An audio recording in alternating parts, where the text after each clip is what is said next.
Well guys, here it is, the one you've been waiting for.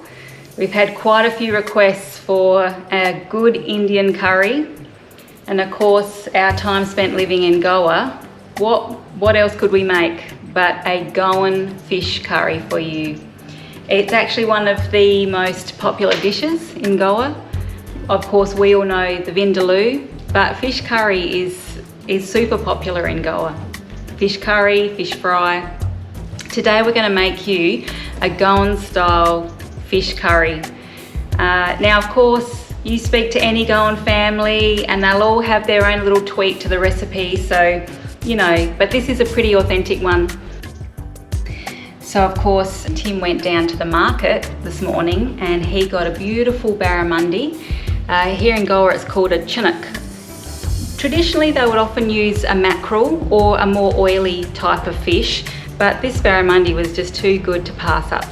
Now of course fish on the bone, it's much more tasty, and if you like that, that's great. A lot of Australians don't really like to use fish on the bone, it's harder to eat.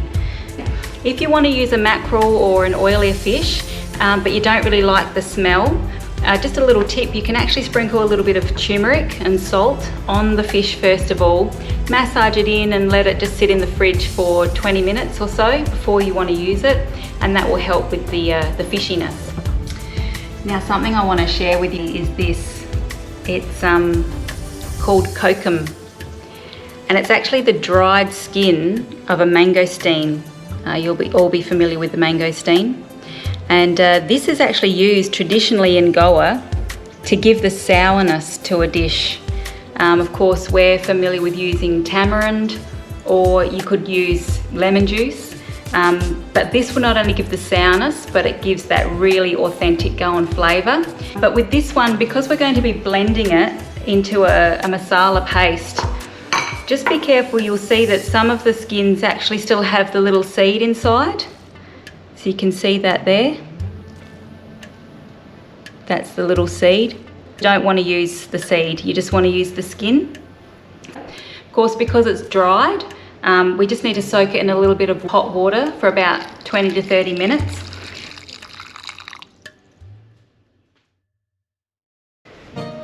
Okay, so that kokum's been soaking for about half an hour now. It's releasing all of its flavours into the water. And we're going to use that in a masala spice paste, which will form the basis of the gravy. We're just going to put all the ingredients in. First of all, we have some dried Kashmiri chilies. These aren't really hot, but they do give a really beautiful colour to the curry dish. Because we like it hot, I've also put in a couple of hot dried chilies. 4 garlic cloves, small piece of ginger, half an onion. You actually use a whole onion in this recipe, but just half the onion goes into the spice paste. We'll use the other half of the onion later.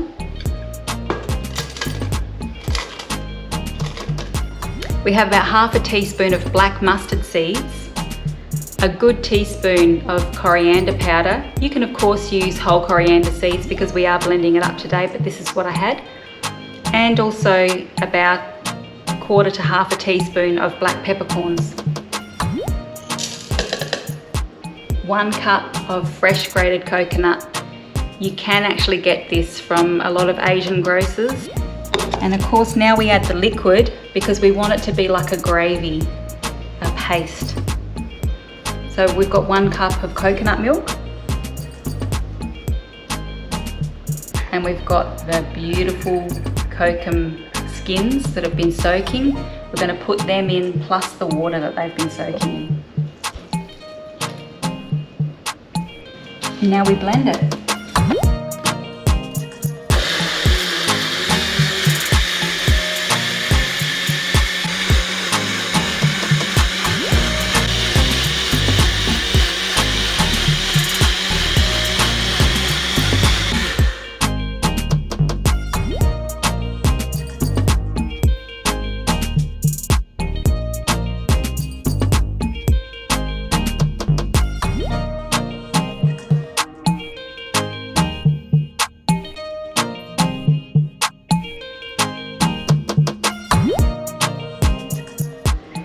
there's our delicious masala spice paste that's going to form the base of our gravy for our curry.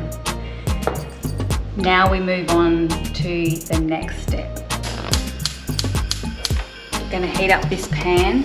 We're going to use coconut oil, very popular oil to be used in the south. Because we've got the coconut milk and the fresh ground coconut in the masala spice paste, the coconut oil will go really well.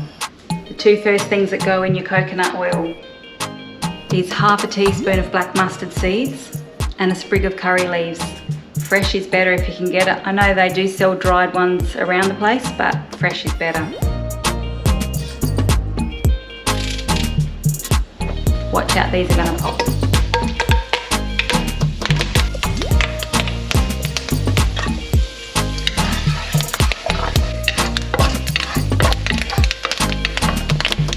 And once they're popping, you can go in with the other half of the diced onion.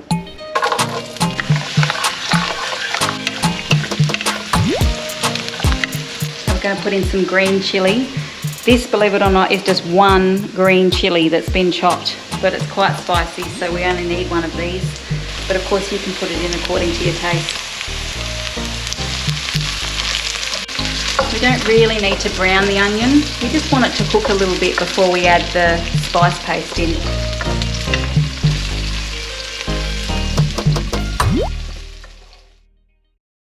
So just for a bit of extra colour, we're going to add half a teaspoon of ground turmeric, and then I'm going to put in the masala spice paste to start making the gravy.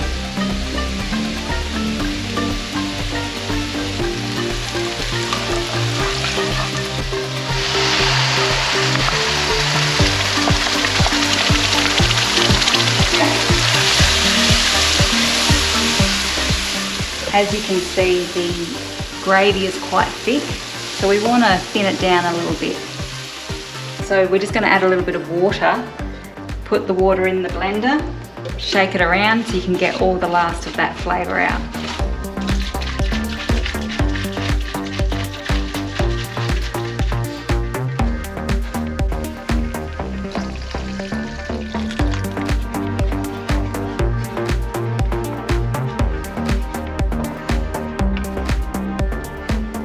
We're just going to let that cook for a couple of minutes just to make sure the onion and all of that's not raw anymore. We want it to be cooked, we want it to be tasty, and then we'll add in our beautiful fish, poach it just perfectly and serve.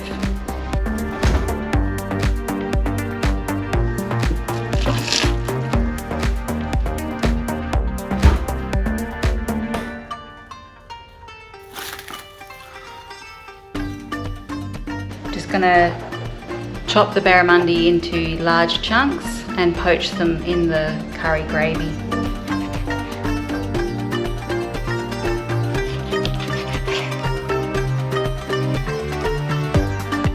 As we all know, you must salt your food as you go. Taste it, check the seasoning.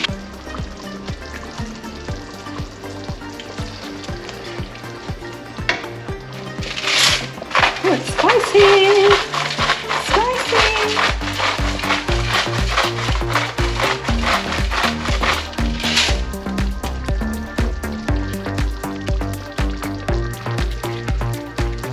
Don't forget that you want lots of really yummy sauce for the rice to soak up. So if it starts getting a little bit thick as you're cooking it, just add a little bit more water.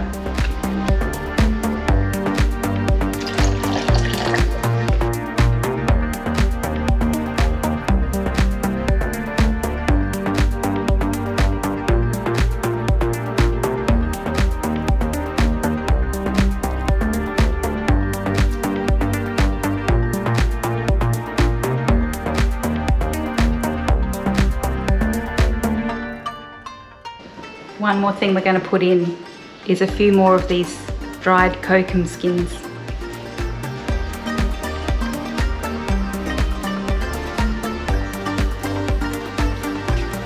We'll put the lid on now, let it come to a rolling boil and cook that fish.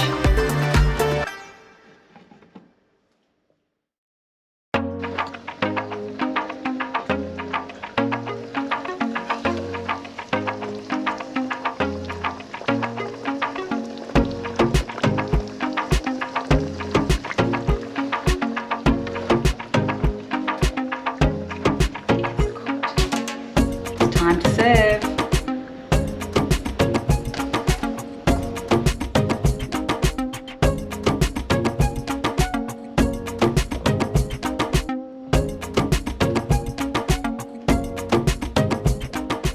It's not authentic to put coriander leaf on top, but it just makes it look pretty.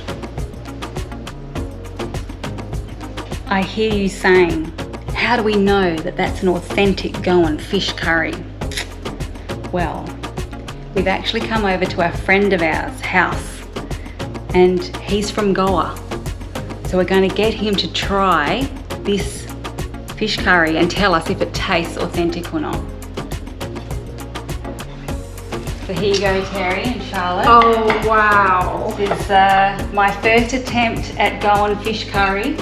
Please tell me, does it taste anything like the real thing? That definitely looks authentic. Can't wait to taste it. Wow, the color is right there.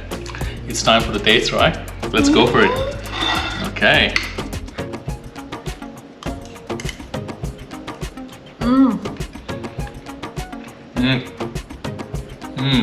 Is it good?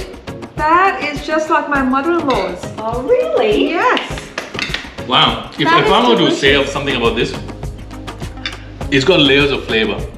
So you've got the spiciness because of the chilies through, but it's also got that tanginess because of the kokum coming through, and then the underlying richness of the coconut and the creaminess is coming through. So spot on there. So Serena, I think you captured the essence of Goa in that cooking of the dish, but it's just going to be a 9 out of 10 because I reserved a 10 out of 10 for my mom. So I'll leave it at that. Fair Really enough. great. I'm happy with that. I'm happy with that. So there you go, folks. From a Goan to you all, this here is an authentic Goan fish curry. Try it at home. Go for it. I can't stop eating. I think this would be great with a Goan feni, just to go with it, or some beer, Goan style Kingfisher.